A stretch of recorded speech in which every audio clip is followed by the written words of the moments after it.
రామాయణంలో వనవాసం 14 ఏళ్ళు ఎందుకు? మందర రాముణ్ణి 14 ఏళ్ళు మాత్రమే వనవాసానికి పంపడానికి కారణమేంటో ఈరోజు తెలుసుకుందాం. రామాయణంలో మందర పాత్ర అతి కీలకమైంది. ఇప్పటికీ చెప్పుడు మాటలు ఎవరు చెప్పినా వెంటనే వారిని మందరతో పోలుస్తారు. శ్రీరాముడి పట్టాభిషేకాన్ని ఆపి వనవాసానికి పంపి రామాయణంలో ముఖ్యమైన ఘట్టానికి కారణమైన వ్యక్తి మందర. ఎక్కడ పుట్టిందో ఎక్కడ పెరిగిందో ఎవరికీ తెలియదు. కానీ కైకేయి పుట్టింటి నుంచి ఆమెతో పాటు దాసీగా అయోధ్యలో దశరథుడి ఇంట అడుగుపెట్టింది. నిజానికి రామాయణంలో మందర ఒక చిన్న పాత్ర, కానీ రామాయణ కావ్యాన్ని మలుపు తిప్పిన పాత్రగా మిక్కిలి ప్రసిద్ధి పొందింది. నిజానికి రాముడికి పట్టాభిషేకం జరిగితే రామాయణం ఎంతో కాలం సాగేది కాదు. అలా జరగకుండా చేయడానికే ఈశ్వర సంకల్పంగా వచ్చిన పాత్ర మందర. మందర గురించి పూర్తి వివరాలు వాల్మీకి మహర్షి చెప్పలేదు. అయితే మహాభారతంలో మందర గత జన్మ తాలూకా కొంత సమాచారం దొరుకుతుంది. మందర దుందుబి అనే గంధర్వ కన్య. రావణుడి చేత బాధింపబడిన అనేక మందిలో దుందుబి ఒకరు. దుందుబి బ్రహ్మని ప్రార్థించింది. దీంతో బ్రహ్మ దుందుబికి వరం ఇచ్చాడు. వచ్చే జన్మలో నీ మాటల కారణంగా రావణుడు రాముడి చేత మరణం పొందే అవకాశం ఉంది. ఇది మందర గత జన్మ. ఇంతకు మించి ఆమె గురించి పెద్దగా ఎక్కడ ప్రస్తావన లేదు. మందర కైకేయికి పుట్టిన సమయం నుండి దాసీగా ఉంది అని రామాయణంలో చెప్పడం జరిగింది.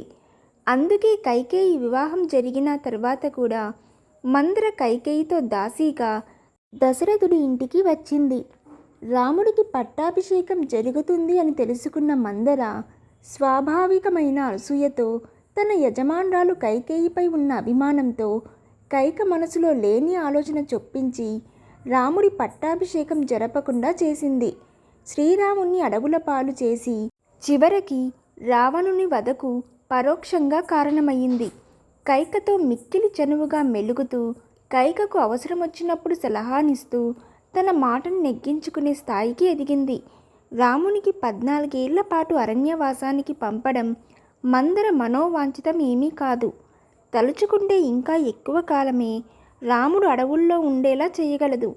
కానీ అరణ్యవాసం 14 ఏళ్ల పాటే ఉండేలా చూడమని కైకకు ఎందుకు సలహా ఇచ్చిందంటే, త్రేతాయుగంలో ఆస్తికి హక్కుల కాలం 14 సంవత్సరాలు, ద్వాపర యుగంలో 13 సంవత్సరాలు, కలియుగంలో 10 సంవత్సరాలు అని చెబుతారు. అంటే నియమిత కాలం పాటు ఆస్తి లేదా అధికారానికి ఎవరైనా దూరమైతే ఇక దాని మీద శాశ్వతంగా హక్కును కోల్పోతారన్నమాట. బహుశా ఈ కారణం చేతనే మందర కైకేయి చేత అలా చెప్పి ఉండొచ్చని చెప్పవచ్చు. ఇలా మందర శ్రీరామ వనవాసానికి ప్రథమ సోపానాలను నిర్మించి రామావతార ప్రశస్త్యానికి చేదోడు వాదోడై మందర నిలిచిందని చెప్పవచ్చు. రాముడికి 14 ఏళ్ల వనవాసానికి గల కారణం. ఈ వీడియో మీకు నచ్చిందని అనుకుంటున్నాను. మీకు కనుక నచ్చినట్టయితే ప్లీజ్ లైక్ చేయండి, షేర్ చేయండి, కామెంట్ చేయండి, సబ్స్క్రైబ్ చేయడం మర్చిపోవద్దు.